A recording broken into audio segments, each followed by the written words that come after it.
I didn't lose my marriage overnight. It fell apart piece by piece, and by the time she brought up an open marriage, I knew we were already done. But if you're curious how it all went down, stick around. This story gets messy. Don't forget to like, share, and subscribe if you're ready for this roller coaster of a life story. If you'd seen us 5 years ago, you'd probably think we had it all. Justina and I were a team, partners in marriage, parenting, and everything life threw at us. We worked together, supported each other, and we had this rhythm that just worked. But then Caleb was born. Don't get me wrong, becoming a dad was the best thing that ever happened to me.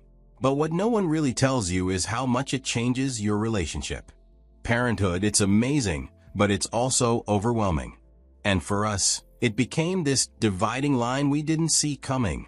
At first, I thought it was just the usual stuff: sleepless nights, work stress, trying to balance it all. I was busy with my career, trying to make sure we had everything we needed. Justina was the same, throwing herself into her job to keep moving up the ladder. But somewhere along the way, we stopped being partners and started being, I don't know, coworkers in a household. The spark that brought us together just wasn't there anymore. It wasn't one big fight or anything like that. It was like we were drifting apart, bit by bit, without even noticing. I used to tell myself it was normal. New parents are always tired, right? Schedules get crazy, and you stop having time for each other. It happens. That's what I kept telling myself. But then Justina started staying late at work. At first, I didn't think much of it. She had deadlines and important projects. But then it became every night. She'd text me that she was running late, and Caleb would already be asleep by the time she got home. We had a nanny who helped out, but it felt wrong, you know? Like our family time was just slipping away. I'd wait up for her most nights, hoping we could at least talk or spend a few minutes together. But when she came home, she'd be exhausted or distracted, always on her phone or wrapped up in something else. I'd try to start a conversation, but it felt like talking to a wall. She'd give short answers, like she didn't have the energy or didn't care. After a while, I stopped trying. What was the point if it always ended the same way? The thing is, it wasn't just the late nights. It was the way everything changed. She brushed off questions about the future, like where we were heading or what we wanted for Caleb. Those conversations used to excite us, planning, dreaming. Now it was like she didn't even want to think about it. And then came the arguments. At first, they were about little things, chores, schedules, stuff every couple argues about. But they started feeling heavier. After each fight, the silence would drag on longer and longer. We'd just go through the motions: work, Caleb, bed, repeat. It felt like living with a stranger. And the worst part? I didn't know how to fix it. It all came to a head one night, and honestly, I can't even remember what started it. Something small, like whose turn it was to pick Caleb up from the nanny, or what we'd have for dinner. It was one of those everyday things couples argue about, but this time, it didn't end like the usual little spats. This one blew up. Justina said she felt trapped. That word hit me like a slap. Trapped? In our marriage? In the life we built together? It didn't make sense to me. We'd worked so hard to get to where we were, a house, a stable life for Caleb. Sure, it wasn't perfect, but trapped? I was stunned. This wasn't the woman I married. I asked her what she meant. I wasn't yelling, I was trying to understand. But she kept saying things that made it harder to listen. She said the life we had was suffocating her, that she felt like she'd lost herself. She called our routine boring and said she wasn't happy anymore. And all I could think was, when did this happen? How did I miss this? The argument kept spiraling. I tried to stay calm, to reason with her. I told her we could work on it, take a trip, spend more time together, go to therapy, whatever it took. But she just shook her head like I didn't get it. She said she needed more than I could give her. Hearing that hurt more than I could admit at the time. It was like she'd already decided our marriage wasn't worth fixing. And then she said it. The words that turned my stomach. What if we tried an open marriage? At first, I thought I'd misheard her. I asked her to repeat it, and she did, calmly, like she was asking if we should order pizza for dinner. She said it could save us. that letting each other explore would bring excitement back into our lives. I couldn't believe what I was hearing. Explore? I asked her. You mean sleep with other people? My voice wasn't calm anymore. I was angry now. How could she think that was the answer? I told her to stop talking and throw that idea out of her head immediately. But she just stood there, looking at me like I was the unreasonable one. And the way she said it, there was no hesitation in her voice, no shame. She actually argued for it, saying it was the modern thing to do. All I could feel was disgust. How could she even suggest this to me? To us? I rejected the idea outright. No hesitation, no compromise. I told her I wasn't interested in that kind of marriage. Not now, not ever. She shrugged it off like my answer didn't even matter. And that, I think, hurt the most. The way she acted like this was already a done deal, and I was just the last to know. When a woman starts acting like that, you don't need to catch her cheating. Trust me, you already know.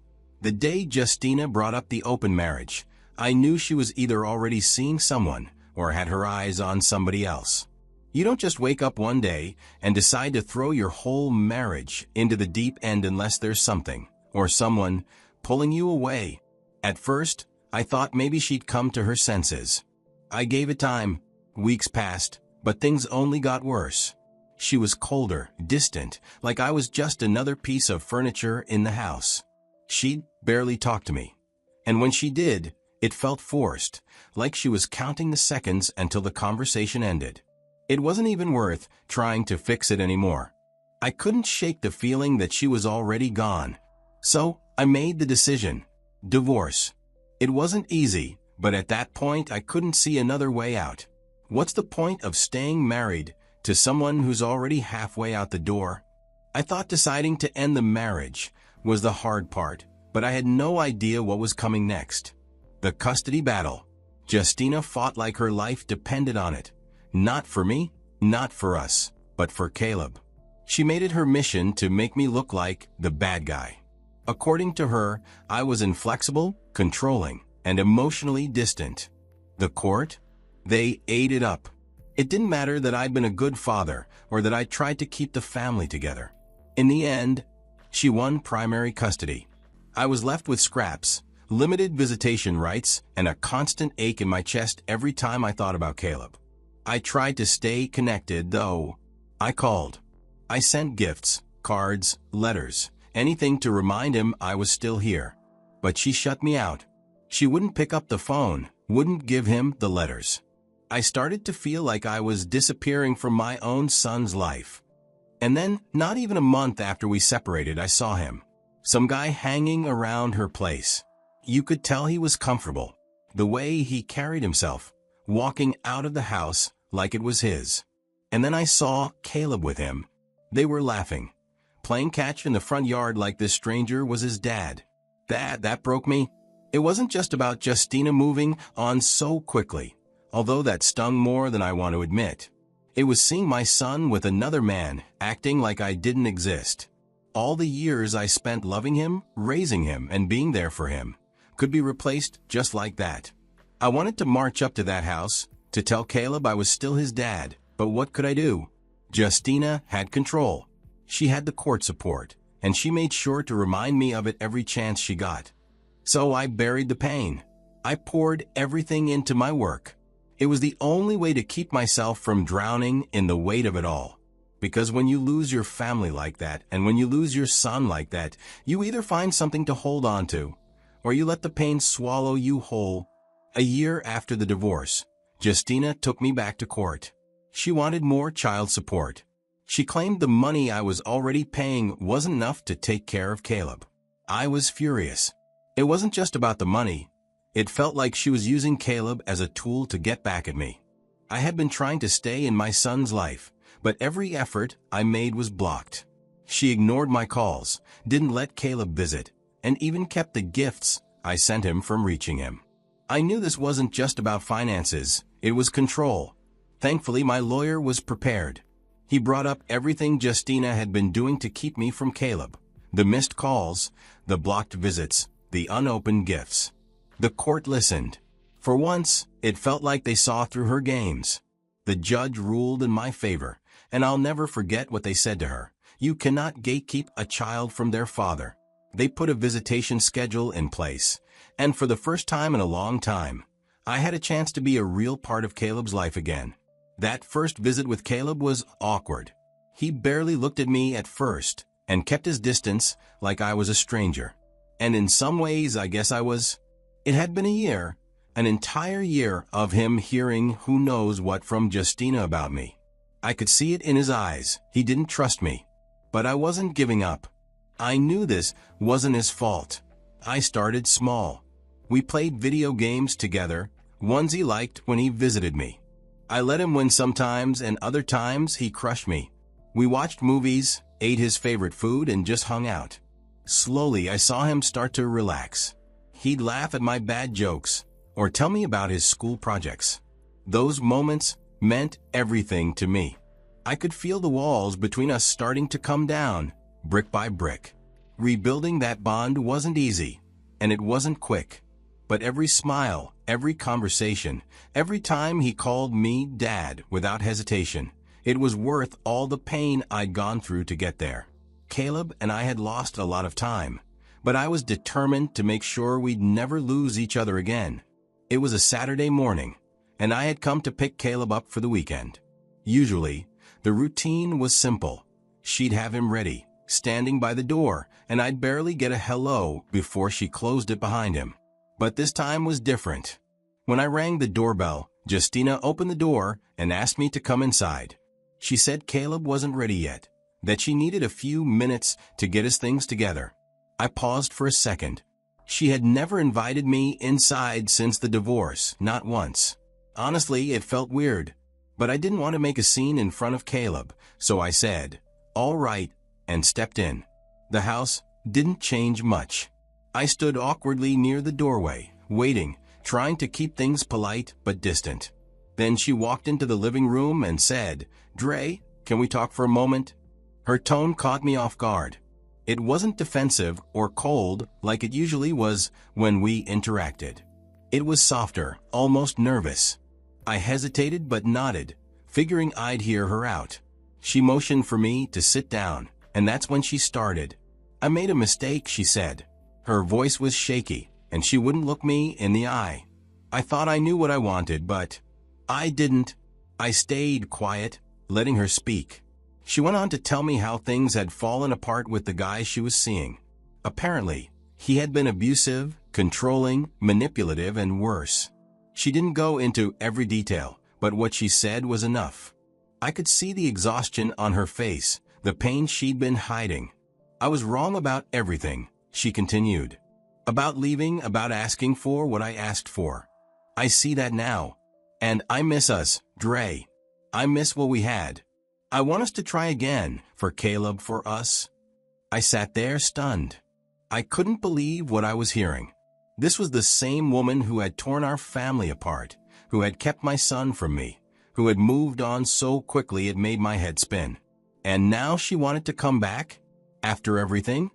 I took a deep breath and said, "Justina, no." My voice was calm, but firm. "I don't hate you. I don't even hold onto the anger anymore. But I can't go back.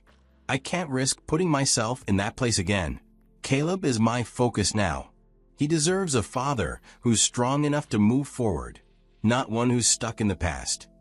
She looked at me like she didn't understand, like she thought I would just say yes and everything would magically go back to how it was. But I couldn't do that, not for her, not even for the memory of what we used to have. When she finally got up and walked away, I felt a strange mix of emotions. Relief, sadness, closure. I didn't owe her anything anymore, not after all that had happened. My job was to be there for Caleb, to rebuild what we'd lost and give him the stability he deserved. A few minutes later, Caleb came running out with his bag, excited for our weekend together. And in that moment, I knew I was making the right choice. Losing her was painful. I won't lie about that. But losing Caleb? That was a different kind of pain, like losing a part of myself. I used to sit in my apartment, staring at the little toys he'd left behind after his visits. I have him back in my life. It's not perfect. Rebuilding that connection hasn't been easy. But slowly, day by day, we're finding our way. Whether it's helping him with his homework, kicking a ball around in the park, or just watching cartoons together, those little moments mean everything to me. As for Justina, she made her choices, and so did I. I've let go of the anger, not for her sake, but for mine and for Caleb's. He deserves a father who's present, not someone who's stuck in the past. And honestly, for the first time in years, I'm at peace with where I am. My focus is on being the dad Caleb deserves, and that's a job I won't fail at. But what do you think? Did I handle it the right way? Would you have done anything differently if you were in my shoes? I'm curious to hear your thoughts, so drop a comment below. And if you're going through something similar, let me tell you this. It's tough, but you can get through it. Focus on what matters most, and take it one step at a time. You've got this. Thanks for sticking with me through this story. Don't forget to like, share, and subscribe if this resonates with you. Your support means the world. And who knows? Maybe sharing this will help someone else who needs to hear it.